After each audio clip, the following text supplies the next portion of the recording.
कैसे हैं स्टूडेंट? आशा करता हूँ आप सभी लोग अच्छे होंगे, स्वस्थ होंगे और आरआरबी एनटीपीसी की मन लगा करके तैयारी कर रहे होंगे। आज के इस वीडियो में आपके लिए आरआरबी एनटीपीसी में जीके जीएस के 40 अति महत्वपूर्ण प्रश्न पूछे जाने वाले हैं। वो प्रश्न आपको इस वीडियो के माध्यम से कराने वाला हूँ। तो इस वीडियो को आपको शुरू से लेकर के एंड तक फुल वॉच करते रहना। वीडियो पसंद आए तो वीडियो को लाइक और कमेंट और चैनल को सब्सक्राइब करना न भूलें। इस वीडियो को अपने दोस्तों के पास ज़्यादा से ज़्यादा शेयर कीजिएगा। 40 प्रश्न में से आप कितने प्रश्न सही कर पाते हैं, कमेंट बॉक्स में आपको अपना स्कोर है ज़रूर बताना। तो चलिए फिर शुरू करते हैं आज का अपना ये जीके जीएस के 40 अति महत्वपूर्ण प्रश्नों का प्रैक्टिस सेट जो आपके लिए लाभदायक। तो पहला प्रश्न आ जाता है आपके सामने, किस संग्रहालय में कुषाण काल की मूर्तियों का संग्रह अधिक मिलता है? तो बताओ ये कौन से संग्रहालय में अधिक मिलता है? एक का आंसर आपको बताना है। तो मथुरा संग्रहालय में सबसे अधिक है कुषाण काल की मूर्तियां मिलती हैं। एक का ए ऑप्शन देने वाले सभी लोगों का राइट आंसर है हो जाएगा। दूसरा प्रश्न आ जाता है कि मौर्यों के बाद दक्षिण भारत का सबसे प्रभावशाली राज्य कौन था? तो बताओ कौन सा था मौर्यों के बाद? प्रश्न संख्या 2 का आंसर आपको देना है कि 2 का राइट आंसर क्या हो जाएगा। तो ये था सातवाहन, यानी 2 का सी ऑप्शन राइट आंसर है हो जाएगा। तीसरा प्रश्न आ जाता है कि इलाहाबाद के स्तंभ लेख में समुद्रगुप्त की प्रशंसा किसने की? तो समुद्रगुप्त की प्रशंसा किसने करी थी? ये आपको बताना फटाफट से। इस प्रश्न का राइट आंसर क्या हो जाएगा? प्रश्न संख्या 3 का। तो 3 का जितने भी लोग बता रहे हैं हरिशेण, 3 का बी ऑप्शन राइट आंसर हो जाएगा।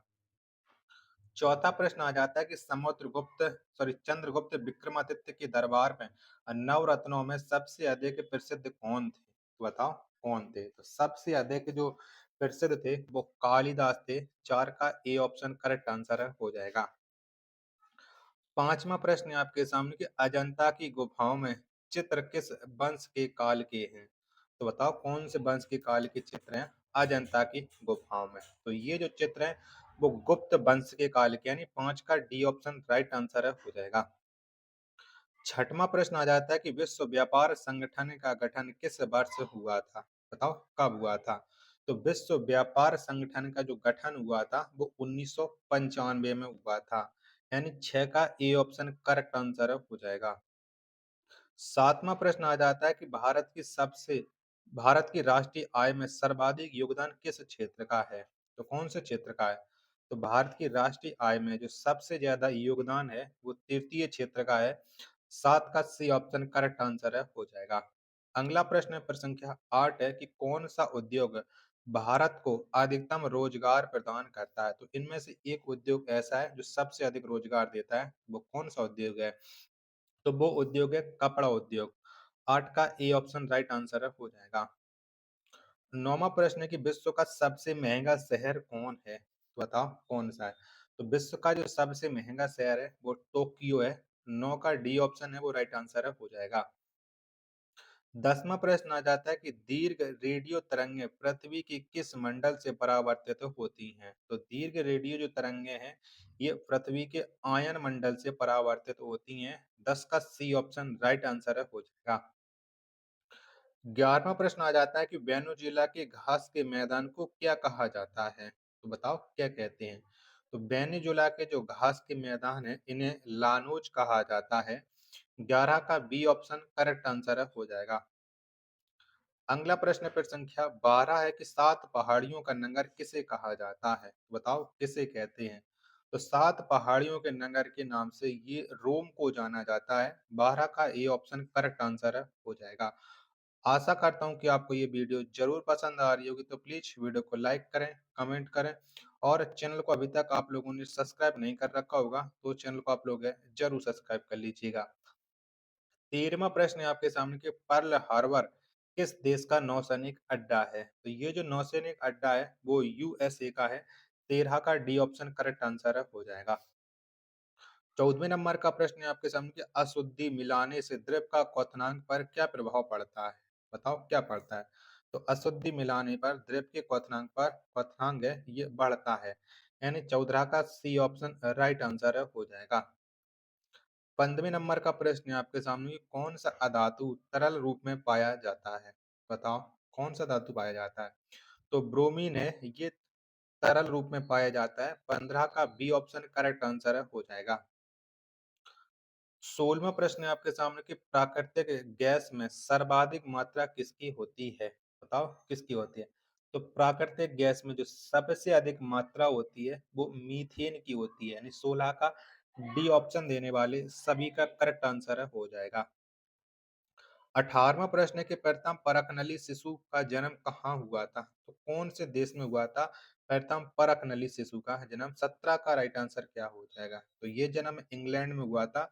17 का सी ऑप्शन करेक्ट आंसर हो जाएगा। 18वां प्रश्न के बचे हुए भोजन का अवशोषण कहाँ होता है? तो बताओ कहाँ पर होता है? 18 का राइट आंसर क्या हो जाएगा? तो इसका शोषण होता है या अवशोषण होता है वो छोटी आंत में होता है। 18 का डी ऑप्शन करेक्ट आंसर हो जाएगा। 19वां प्रश्न है कि मानव शरीर में कितने प्रकार के अमीनो अम्ल पाए जाते हैं? तो मानव शरीर में 20 प्रकार के अमीनो अम्ल पाए जाते हैं। 19 का बी ऑप्शन राइट आंसर हो जाएगा।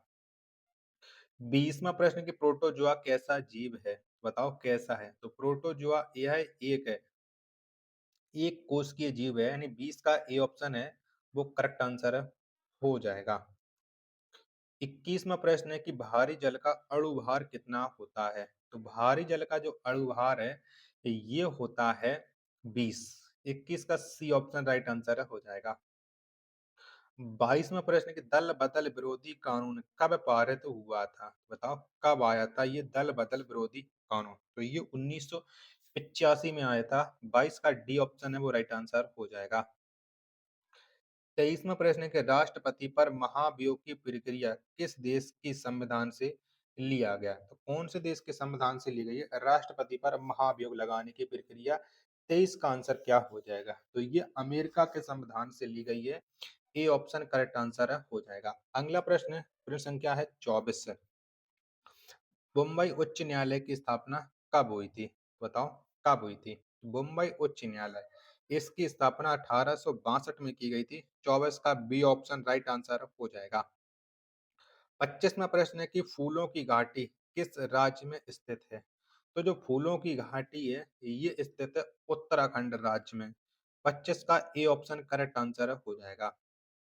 26वां प्रश्न आ जाता है कि ए सेकुलर एजेंडा पुस्तक के लेखक कौन है? बताओ किसके द्वारा ये पुस्तक को लिखा गया ए सेकुलर एजेंडा? 26 का राइट आंसर क्या हो जाएगा? इस पुस्तक को लिखा है अरुण शौरी ने। 26 का डी ऑप्शन देने वाले सभी लोगों का राइट आंसर हो जाएगा। आशा करता हूँ कि आपको ये वीडियो जरूर पसंद आ रही होगी, तो प्लीज वीडियो को लाइक कमेंट और चैनल को सब्सक्राइब करना ना भूलें। 27वां प्रश्न है कि चकमा शरणार्थी का संबंध किससे है? तो बताओ कौन से देश से चकमा शरणार्थियों का संबंध है? इनका जो संबंध है वो बांग्लादेश से है। 27 का ए ऑप्शन राइट आंसर हो जाएगा। 28वां प्रश्न है कि सेब के उत्पादन में कौन सा राज्य अग्रणीय है? बताओ कौन सा राज्य अग्रणीय है सेब के उत्पादन में? तो ये जम्मू कश्मीर राज्य है। 28 का ए ऑप्शन राइट आंसर हो जाएगा। 29वां प्रश्न है कि मेहरौली स्थित लौह स्तंभ का निर्माण किस शताब्दी में हुआ था? तो बताओ कौन सी शताब्दी में हुआ था? तो ये हुआ था चौथी शताब्दी में, यानी 29 का डी ऑप्शन है करेक्ट आंसर हो जाएगा।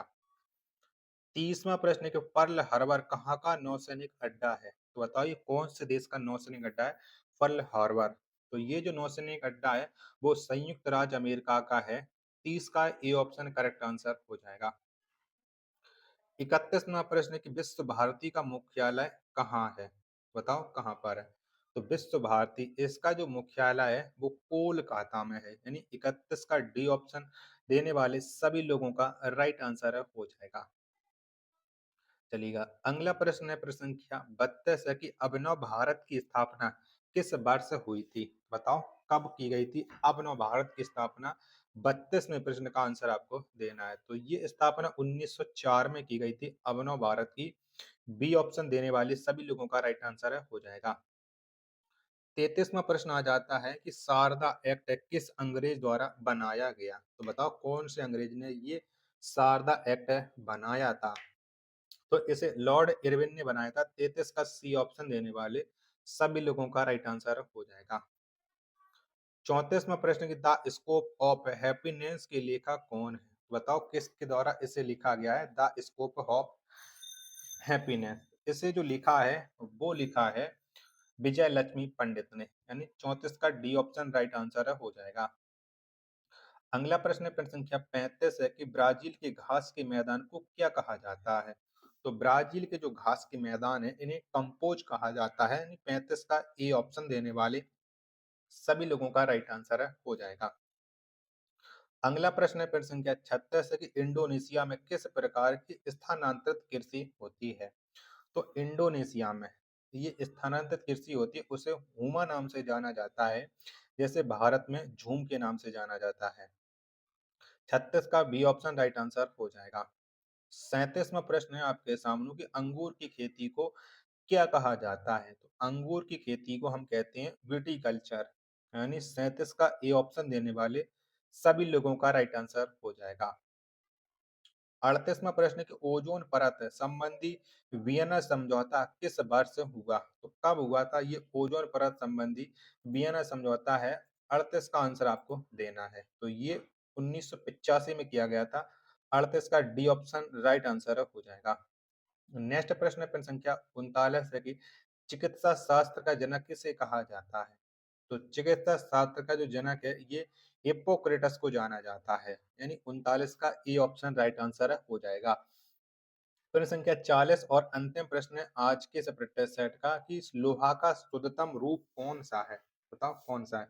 तो लोहा का जो शुद्धतम रूप है वो पिटमा लोहा है, यानी 40 का बी ऑप्शन देने वाले सभी लोगों का करेक्ट आंसर हो जाएगा। आशा करता हूँ कि आपको ये वीडियो जरूर पसंद आ रही होगी, तो प्लीज वीडियो को लाइक करें। चैनल को अभी तक आप लोगों ने सब्सक्राइब नहीं कर रखा होगा तो चैनल को आप लोग जरूर सब्सक्राइब कर लीजिएगा। मिलते हैं फिर अपने एक और नेक्स्ट वीडियो के साथ, तब तक के लिए धन्यवाद। जय हिंद, वंदे मातरम।